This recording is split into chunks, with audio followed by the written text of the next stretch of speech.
दोस्तों ज़रा सोचें, एक ऐसी सल्तनत जिसकी फ़ौज दुनिया की सबसे ताकतवर थी, जिसकी सड़कें और इमारतें आज भी खड़ी हैं, जिसे नाकाबिल शिकस्त समझा जाता था, वो सल्तनत आखिर क्यों ज़मीन बोस हो गई? क्या दुश्मनों के हमले ने उसे गिराया या वो जहर उसके अपने अंदर ही छुपा था? आज की इस बहुत ही ज़्यादा एक्साइटिंग वीडियो में हम आपको बताएंगे रूमी सल्तनत के ज़वाल के वो हिडन काजेज़ जिन्हें तारीख की किताबों ने हमेशा पस मंज़र में रखा, लेकिन यही राज असल तबाही का आगाज़ थे। वंडर्स नेवर सीन के मोअज़्ज़ज़ सामीन इकराम, अस्सलाम वालेकुम। दुनिया की तारीख में चंद सल्तनतें ऐसी गुजरी हैं जिन्होंने अपने वक्त में बेमिसाल ताकत, दौलत, इल्म और हुकूमत का मुजाहिरा किया।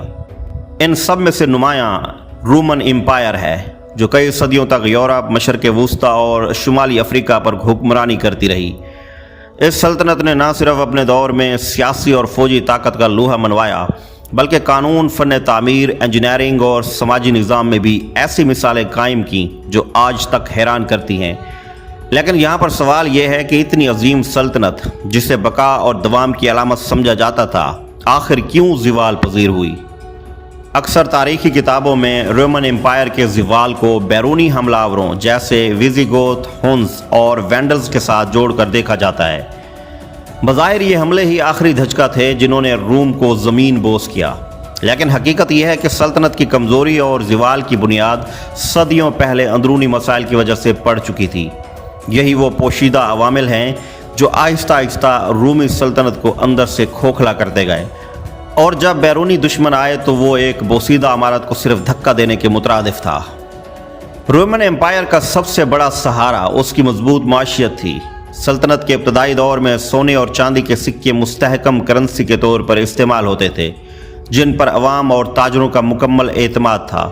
लेकिन वक्त के साथ साथ जब फतूहात रुकने लगीं और रियासती अखराजात बढ़ते गए, तो हुकूमत ने सिक्कों में चांदी और सोने की मिकदार कम करके उनमें कांसी या दीगर धातें शामिल करना शुरू कर दी। इस अमल को करेंसी की मिलावट कहा जाता है। इब्तदा में शायद ये एक वक्ती हाल लगता हो, लेकिन इसके तबाहकुन असरात सामने आए। करेंसी की कदर गिरने लगी, महंगाई ने जोर पकड़ा और आम आवाम की कुव्वत खरीद कम हो गई। छोटे किसान और ताजर कर्जों में दब गए, जबकि बड़े जिम्मेदार मजीद ताकतवर हो गए।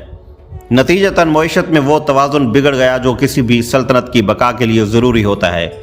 जब रियासत के पास फ़ौजी अखराजात के लिए भी पैसा कम पड़ने लगा, तो उन्हें किराए के फ़ौजियों पर इन्हसार करना पड़ा, जो ख़ुद रूमी सल्तनत के लिए वबाल जान बन गए।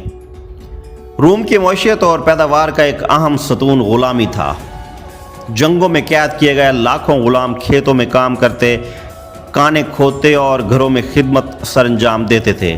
इन ग़ुलामों की बदौलत रोम के अमीर तबके ने बड़ी बड़ी जागीरें और शाहाना ज़िंदगी बनाई। लेकिन जब फतूहात का सिलसिला रुक गया, तो ग़ुलामों की फराहमी भी कम हो गई। ये तब्दीली बतदरीज लेकिन ख़तरनाक थी। रोम के ज़िम्मेदार ग़ुलामों के बगैर पैदावार बरकरार रखने में नाकाम हो गए। उन्होंने आज़ाद किसानों को काम पर रखने की बजाय ज़मीन बेकार छोड़ दी, क्योंकि वो ग़ुलामों की मुफ्त मेहनत के आदी हो चुके थे। इसका नतीजा ये निकला कि ज़रई पैदावार कम होने लगी, शहरों को अनाज की कमी का सामना करना पड़ा और कहत के हालात पैदा हो गए। ग़ुलामी का ये गैर मुतवाज़न निज़ाम दरअसल रूम के अपने ही माशी ढांचे को खोखला करने वाला एक छुपा हुआ जहर साबित हुआ। प्यारे दोस्तों, रूमी मुआशरा अपने इब्तदाई दौर में सख्त मेहनत, कुर्बानी, हुब्बुल वतनी और सादगी जैसे असूलों पर कायम था। शहरी अपनी रियासत के लिए जान कुर्बान करना एजाज़ समझते थे, लेकिन जैसे जैसे सल्तनत दौलतमंद और पुरतइश होती गई, वैसे वैसे उसके शहरी भी ऐशो इशरत के आदी बनते गए। कोलोसियम जैसे मैदानों में खून रेज खेल, ग़ुलामों और ग्लैडिएटर्स की लड़ाइयाँ अवाम के लिए तफरीह का ज़रिया बन गईं। अमीर तबका महल्लात, शराब, दावतों और अयाशियों में डूबा रहा, जबकि गरीब तबका बुनियादी सहूलियात के लिए तरसने लगा। ये माशरती खलीज इतनी गहरी हो गई कि एक ही सल्तनत में दो अलग अलग दुनिया बसने लगी, एक अमीरों की दुनिया और दूसरी गरीबों की। ये अखलाकी और समाजी ज़वाल सल्तनत की बुनियादों के लिए जहर कातिल साबित हुआ।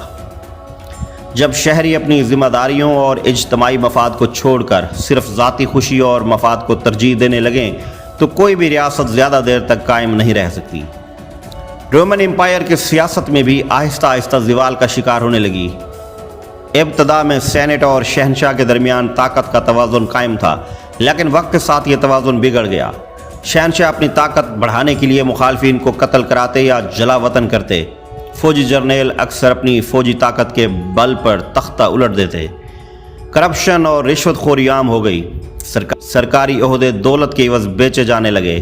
ایسے حکمران تخت پر بیٹھے جنہیں سلطنت کے مفاد سے زیادہ اپنی ذاتی عیاشی عزیز تھی۔ یہ سیاسی عدم استحکام عوام میں بھی بے اعتمادی پیدا کرتا گیا اور سلطنت کا نظم و نسق کمزور سے کمزور تر ہوتا گیا۔ رومی فوج ایک وقت میں دنیا کی سب سے منظم اور مضبوط فوج تھی، لیکن سلطنت کے آخری صدیوں میں اس فوج کی حالت بدل گئی۔ فوجی خدمات پہلے رومن شہری سر انجام دیتے تھے جو اپنی ریاست سے محبت کرتے اور جان کی بازی لگا دیتے، لیکن جب عوام نے فوج میں جانے کی بجائے آرام دہ زندگی کو ترجیح دینا شروع کر دیا تو سلطنت نے غیر ملکی کرائے کے فوجی بھرتی کرنا شروع کر دیے۔ یہ فوجی وفادار نہیں تھے بلکہ صرف پیسے کے لیے لڑتے تھے۔ جیسے ہی تنخواہ رکتی وہ دشمن کی طرف جا ملتے یا بغاوت کر دیتے۔ اس کے علاوہ فوجی ڈسپلن بھی ختم ہوتا گیا۔ روم کی سرحدوں پر مسلسل حملوں کے باوجود فوجی قیادت اپنی اندرونی سیاست میں الجھی رہی، جس سے سلطنت کی دفاعی طاقت کمزور پڑتی گئی۔ رومن امپائر کی عظمت کا ایک بڑا راز اس کی انجینئرنگ اور ٹیکنالوجی میں ترقی تھا۔ شاندار سڑکیں، آبی نہریں، پل اور عمارتیں آج بھی اس کا منہ بولتا ثبوت ہیں، لیکن ایک وقت آیا جب رومیوں نے نئی ایجادات کرنا چھوڑ دیں۔ وہ پرانے طریقوں اور نظام پر انحصار کرنے لگے۔ ادھر یورپ اور ایشیا کے دیگر حصوں میں نئے ہتھیار اور جنگی طریقے سامنے آ رہے تھے، لیکن روم ان سب سے پیچھے رہ گیا۔ اس جمود نے سلطنت کو دفاعی اور معاشی میدان میں پسماندہ کر دیا۔ یہ ایک ایسا پوشیدہ سبب تھا جس نے سلطنت کی برتری کو آہستہ آہستہ ختم کر دیا۔ پیارے دوستو، رومی سلطنت کے آخری صدیوں میں مذہبی تبدیلیاں بھی زوال کے اہم عوامل میں شامل ہوئیں۔ شروع میں روم ایک کثیر خداؤں پر یقین رکھنے والی تہذیب تھی، لیکن بعد میں عیسائیت نے پوری سلطنت میں تیزی سے پھیلنا شروع کر دیا۔ عیسائیت نے اخلاقیات میں نرمی اور انسانی برابری کا تصور دیا، جو معاشرتی سطح پر مثبت تبدیلی تھی، لیکن اس کے ساتھ ساتھ ریاست اور چرچ کے درمیان طاقت کی کشمکش بھی شروع ہو گئی۔ کئی بار شہنشاہ کے فیصلے مذہبی دباؤ کے تحت بدل دیے گئے اور یہ سیاسی کمزوری کا باعث بنے۔ رومن امپائر کو کئی مہلک وباؤں نے بھی جھنجھوڑ کر رکھ دیا۔ ان وباؤں نے سلطنت کی آبادی کو بری طرح متاثر کیا۔ شہروں کی گلیاں سنسان ہو گئیں، کھیت بیکار رہنے لگے اور فوجی بھرتی کے لیے نوجوان کم پڑ گئے۔ یہ وبائیں سلطنت کے لیے ایک ایسا پوشیدہ دشمن ثابت ہوئیں جس نے اس کی طاقت کو اندر سے توڑ دیا۔ آخرکار جب روم اندر سے ٹوٹ پھوٹ کا شکار ہو چکا تھا، تب بربر قبائل اور ہنس جیسے جنگجو حملہ آور اس پر ٹوٹ پڑے۔ انہوں نے روم کی کمزوریوں کا بھرپور فائدہ اٹھایا۔ 410 عیسوی میں ویزگوت نے روم کو لوٹ لیا اور 476 عیسوی میں مغربی رومی سلطنت کا آخری شہنشاہ معزول کر دیا گیا۔ معزز سامعین کرام، یہ وہ لمحہ تھا جسے تاریخ رومی سلطنت کا باضابطہ زوال قرار دیتی ہے، لیکن حقیقت یہ ہے کہ سلطنت بہت پہلے ہی اپنی پوشیدہ کمزوریوں کی وجہ سے گر چکی تھی۔